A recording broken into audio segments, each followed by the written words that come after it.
there. Hope you're having a great night or day or any time of the day when you're watching this. Right now for me, it's about 11 o'clock at night, and so I'm going to feed my starter, my sourdough starter, and I'm taking you on to the journey. So I'm going to start with feeding the starter that I have. Just pulled it out of the fridge. It's called 3-point dough because it's the third attempt that actually worked, so called it 3-point dough. And so what I start off with in my container, you can use a plastic container or a mason jar. I only use plastic containers if I'm feeding this, and then I'm going to use it in bread dough and I'm going to transfer it into another container. So I don't like to let this sit in the fridge. So if you're going to use this as a starter in a fridge for like a week, I wouldn't put it in a plastic container. But since I'm going to make bread with this, I have it in here. I'm going to transfer it the next 12 to 16 hours. So I have 30 grams starter, and I have my scale tared out, so it's zeroed out. So I have 30 grams of my starter from 3-point dough, and then what I'm going to do is I'm going to add 140 grams of unbleached bread flour. I'm using King Arthur because I just love King Arthur. And just digital scales help out so you can be accurate.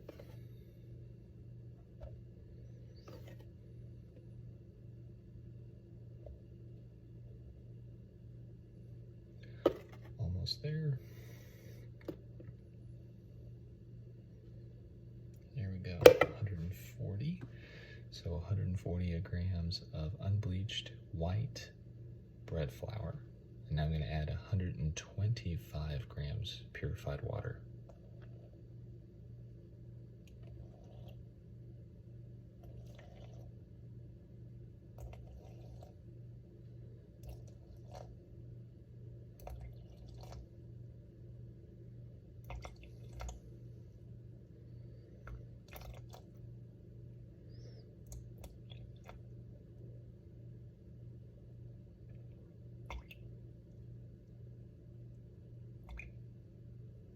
The suspense is killing me.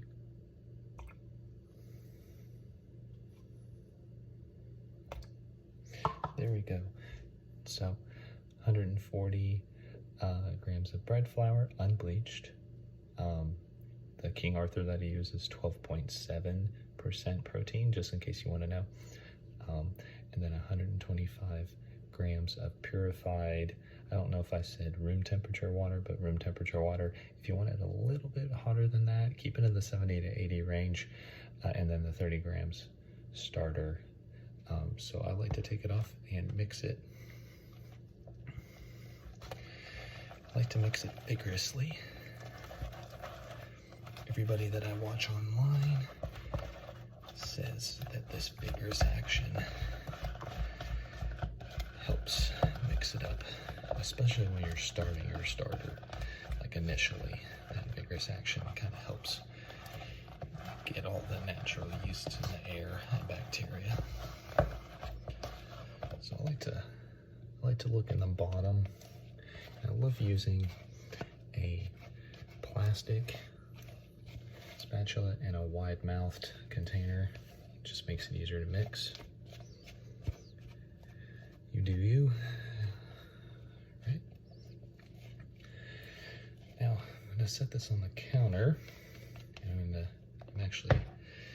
This is mine that I'm gonna bake with and take you all along on the journey. And then I also have a jar that I'm gifting a friend so they can have their own starter, because why not have other people join in on you and join with the fun. Here we go.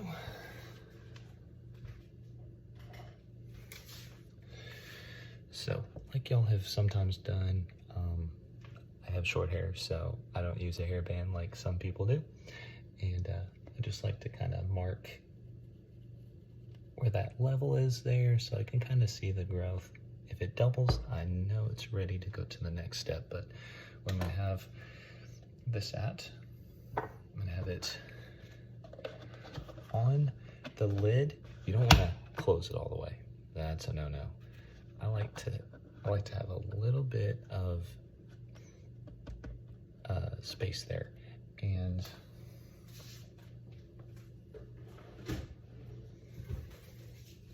I also like, since it's a little cold, I'm in Texas, it's a little cold, it's winter time now, so it's like 40 degrees outside. So what I do is I leave the lid loose, and then I just put it in a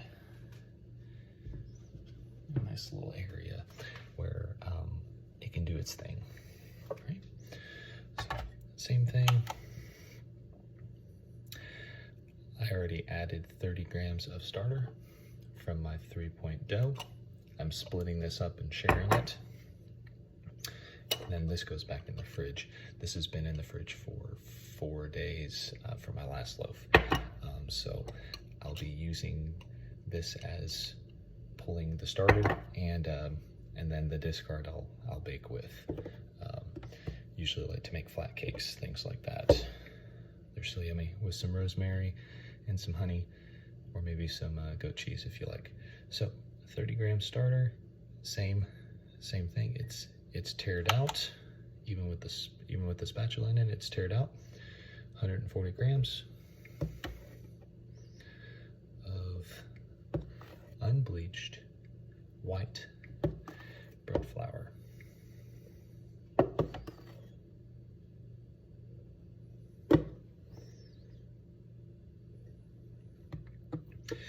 You get the point. Mix it up, do that. I'll be back in a little bit. All right, good morning. It is the next day. It's been about 5 or 6 hours. And let's take a look at our feeding. Whoa, as you can see, yep, we had the original, as you remember, and more than double. And it's only been 5, 6 hours. All right, so this one doubled as well. And look how active it is. Look at all those bubbles. It's looking really good. What I'm gonna do is I'm going to let this sit here for another 5 or 6 hours. As I said last night, I'm gonna gift this to a friend, and they're gonna love that because then they'll be ready to go. This one right here will be, as long as it stays at least double, this one will be ready to go in about 5 or 6 hours to do the next step. I'll be back. So this is what you'll do. You'll weigh out, if you're making one loaf, okay, if you're making one loaf, you'll weigh out 350 grams. I'm actually making 2 because, I mean, you're going through all these steps and processes, so you might as well like get 2 loaves out of it. So I'm doubling everything, okay? So I'm gonna say the 1 loaf and then the doubled, okay? So what I'm gonna be doing is adding 350 grams of purified water, but I'm adding 700 because I'm doubling the recipe, all right? I'm adding it into a big bowl, okay? Then to that, I am adding, if I was making 1 batch, I would be adding 50 grams of very active starter, okay? But I'm not making 50 grams. I am doing, I'm doing 100 because I'm doing a double. So I haven't weighed out the active yet because I wanted you to see how awesome it was, okay? And so, I don't know if you can see it, but you see how many bubbles that is and how active it is? It is really good stuff. It smells amazing. It smells like sourdough bread. It smells so good. So I always like to try to be as careful. See how springy it is? Okay. Try to be as careful as I can be with it. Now we're going to be mixing it up. But when I say careful, I want to weigh it right. Okay. Because the proportions matter. Okay. So remember, if you're just making 1 loaf, this is like the first time you've ever made sourdough, I would go with 1 loaf. I'm going with 2. because the first one was such a success, I like ate it all in a literal day because I love carbs. I'm a runner, and so I love carbs. Sometimes a little too much, but that's why I run. Okay, I mean, look how elastic and stretchy that is. Okay, we're almost there. I'm at 96, because remember, I'm doing a double. You would just do 50. Okay, almost there. I have clean hands. The water I'm using is purified. Now you're probably like, what are you gonna do with the leftover?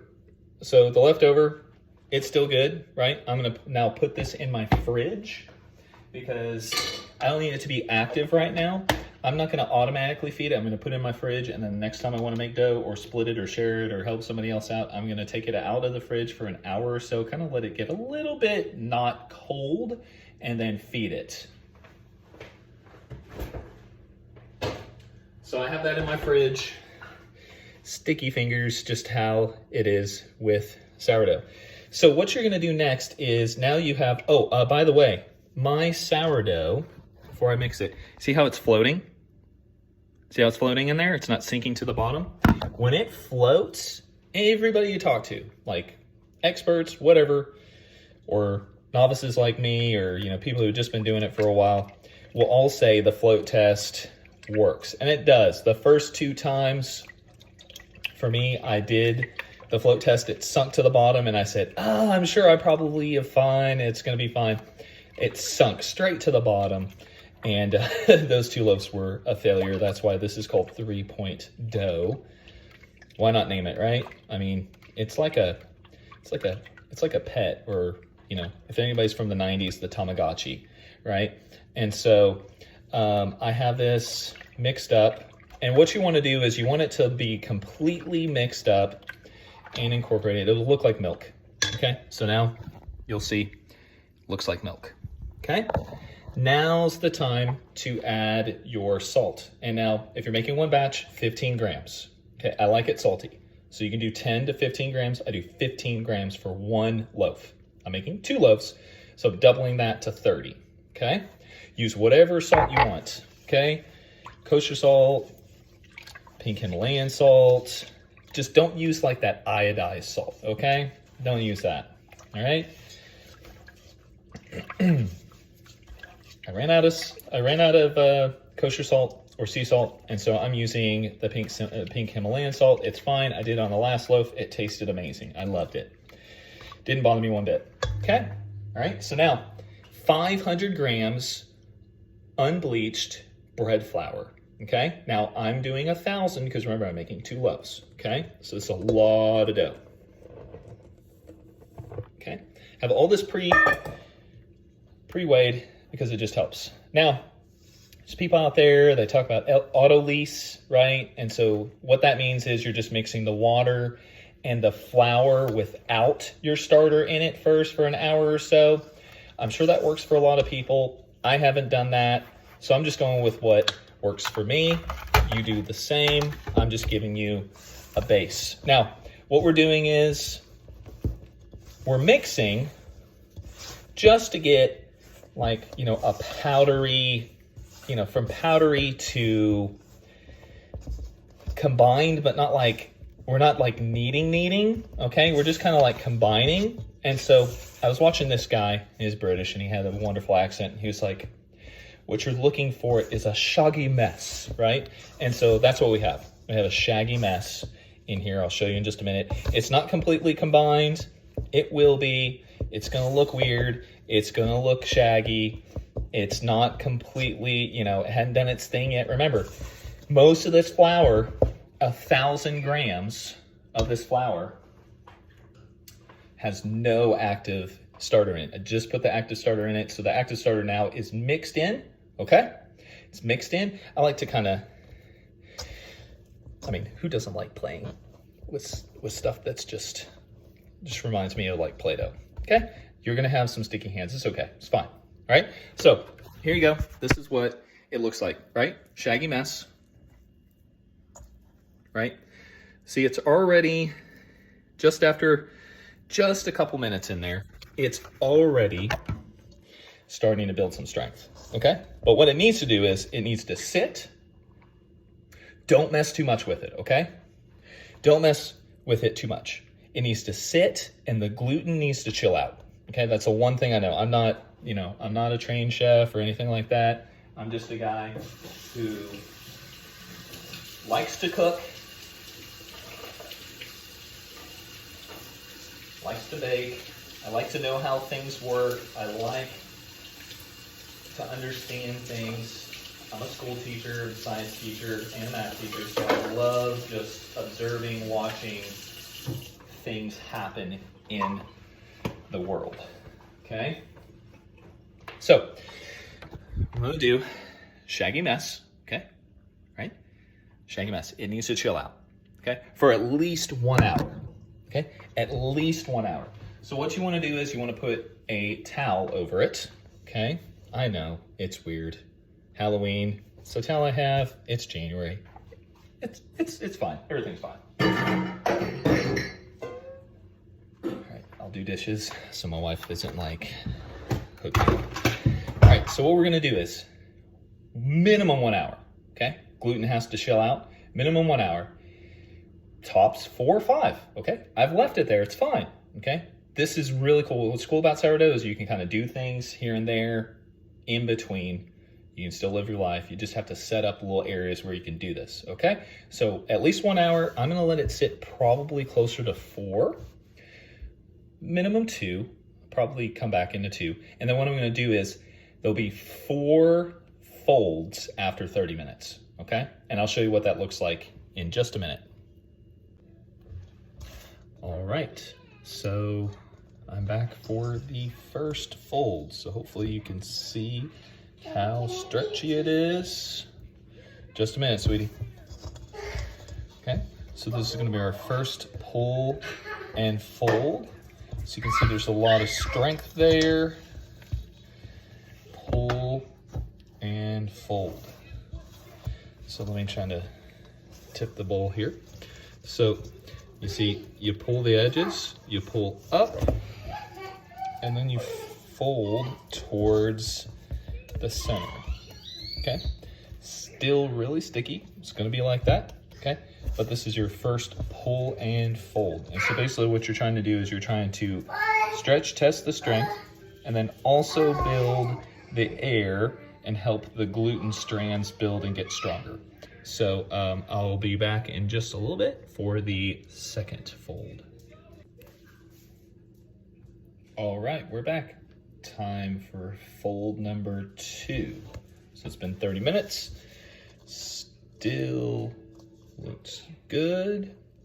Hopefully you can see the structure is starting to be more smooth. If you want to,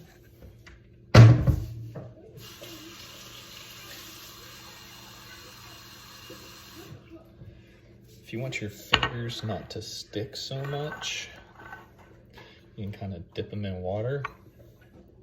That way when you pull in and up, wow, see how much more strong that is? Okay. That's looking really good. And then pull up and in towards the top, rotate 90 degrees. Pull up and in. Okay.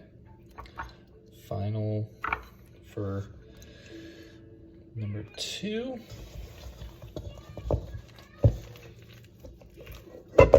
Up. See, look at that. Look how strong it is. See that? Now, mind you, it has a kilogram, right? 1,000 grams of flour in there. All right, so it is starting to get nice and strong.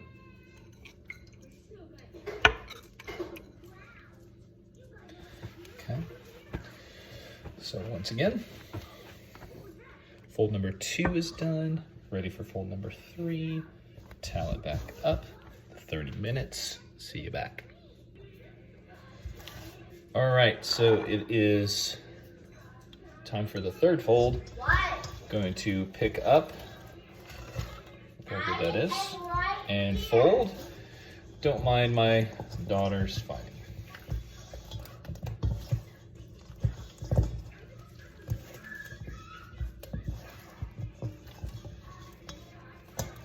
Okay.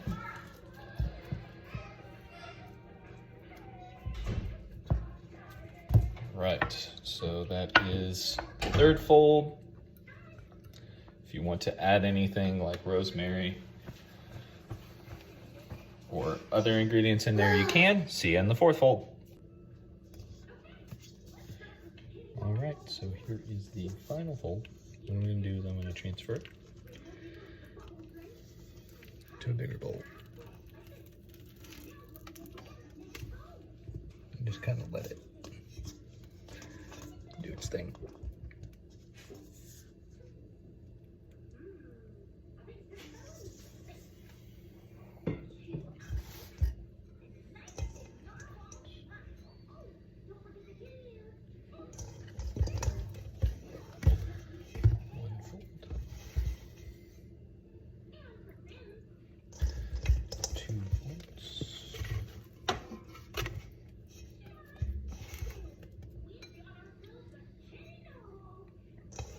Smooth now.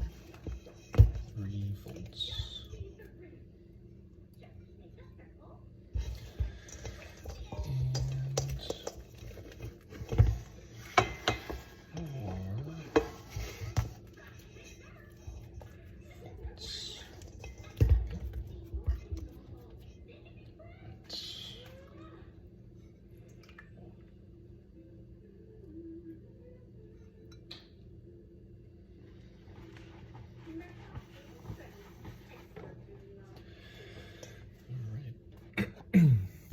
So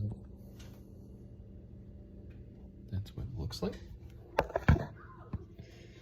And now it's in a really big bowl. This is going to double. It'll take 8 to 10 hours. Set in a place, 8 to 10 hours. All right, we're back. The dough has risen all the way. Whoa! Look how much it's grown. All right, so now it's time to shape it.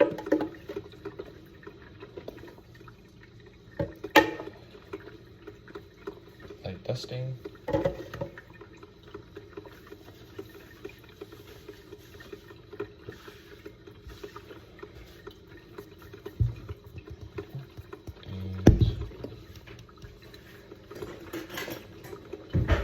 Scraper if needed.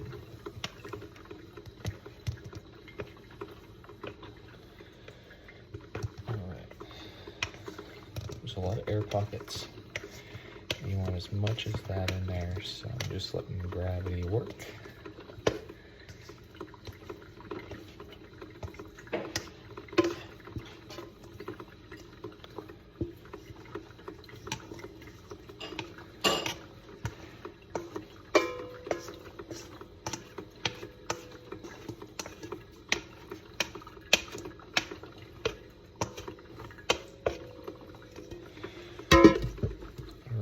That was a lot of dough.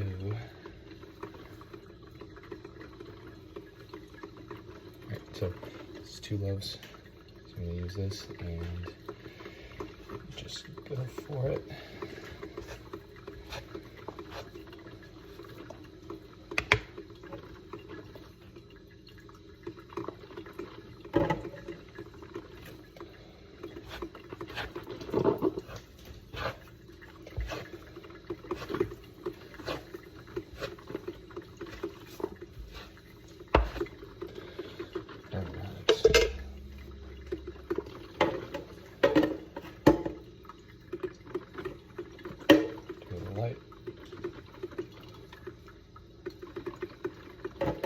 Light dusting And then what we're wanting to do is to pull and put towards.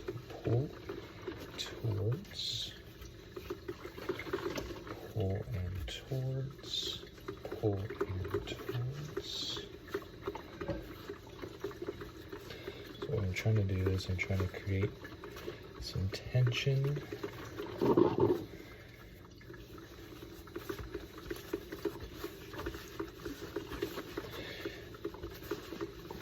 And as I'm pushing in, I'm taking the other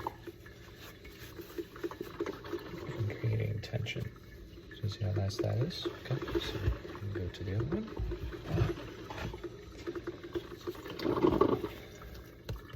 It's a little sticky. That's where the scraper comes in.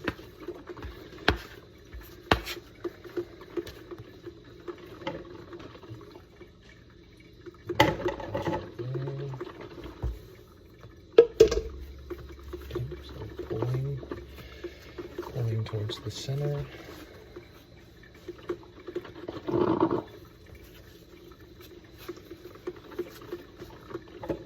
Needs a little more.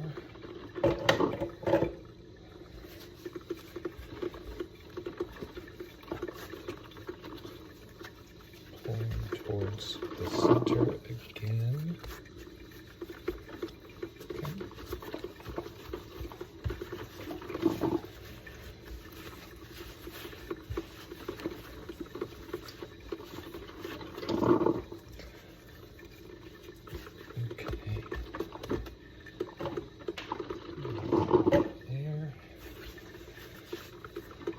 Stick to the board or my hands.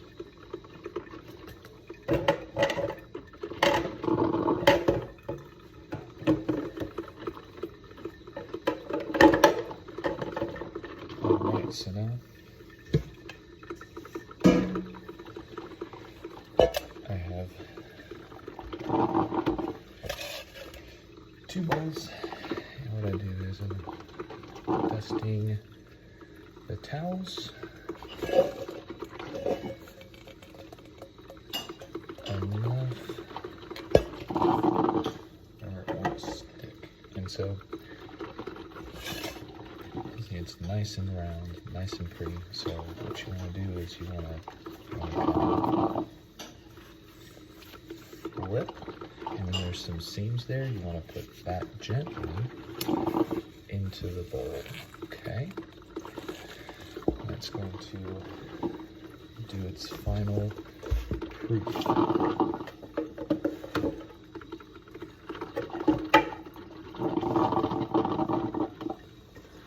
I don't have the fancy bowls and the covers, and I don't need to. Just showing you can have it done. Just want to dust it enough to where it won't stick. Okay. So once again, put them on my coffee maker, transfer. Here's the seam side down. This will be the top. The top is now the bottom. Okay. And then what you're going to do is you're going to cover that with a towel. Cover it with a towel in the fridge for 5 up to 36 hours, and then we're ready to warm up the Dutch oven and bake. All right, so I have the first loaf in the oven, about to take the lid off. It's been in there for 30 minutes at 450 degrees, and I just got the second loaf out. I'll score it here in just a little bit. You're going to see the first peek. I have not seen it yet. I did not take it out yet. Let's see. All right. So, it's very hot, so be careful. So there is parchment paper and a pretty decent oven spring. Now I'm going to put it back in. another 10 minutes. So it's nice and caramelized. About 2 minutes left on the timer. I'll be back. I'll score it once, so it'll give me some oven spring. Still trying to get better oven spring, but it's doing better every single time I make it, and you will too. I'll be right back. All right, so I have 2 more minutes, 4:50. Time to score this one, the second one.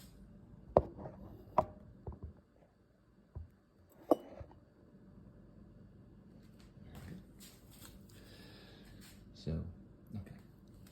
So, for me, it doesn't really matter where I do it because I'm a novice and I just want to score it. I'll get better at it when I have better tools, but I have a sharp knife and that'll do for now. So, you just kind of go in one line and go pretty deep, but not super deep.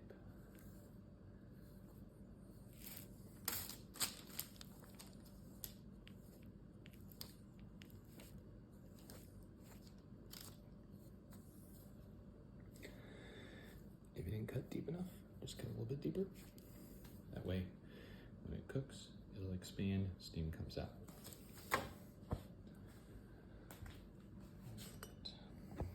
So, about to take it out.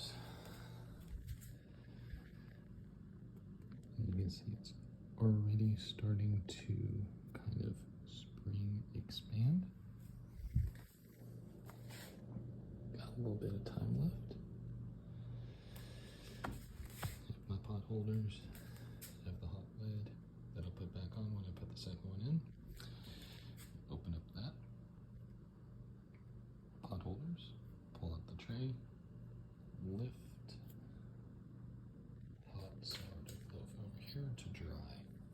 And I'll put this one into the pan, lid back on, put that in, 450 for 30 minutes.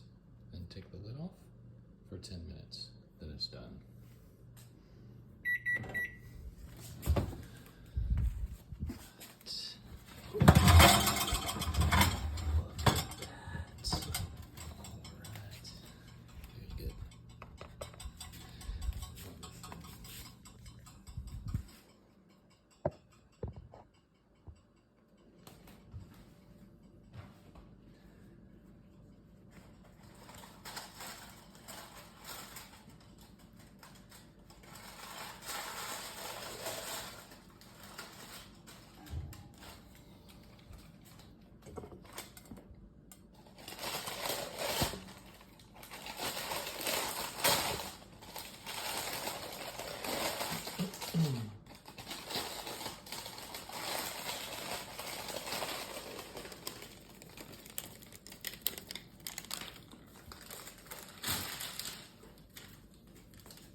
Go as quick as you can.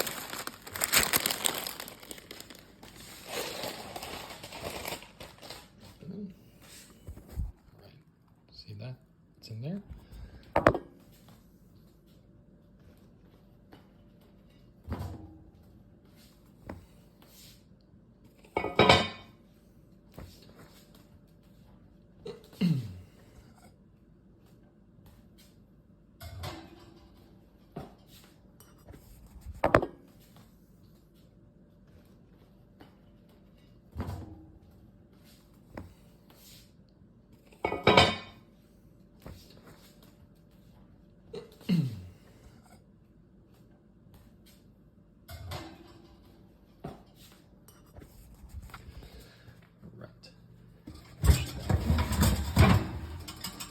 I also have a pan down there. It's supposed to help the bottom from burning, so that's great.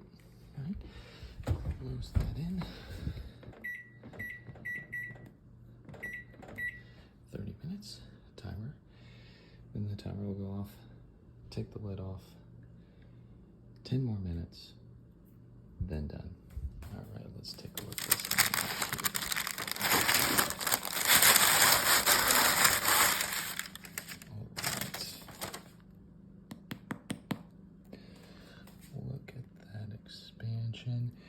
a super good oven spring, but still pretty good. All right, and it's really hot, so I don't want to touch it yet. I really want to cut into it, but I can't. Let it cool for 2 to 4 hours. All right, hope you enjoyed the process. Have a great day. Oh, don't forget to like, subscribe, and share. Be blessed.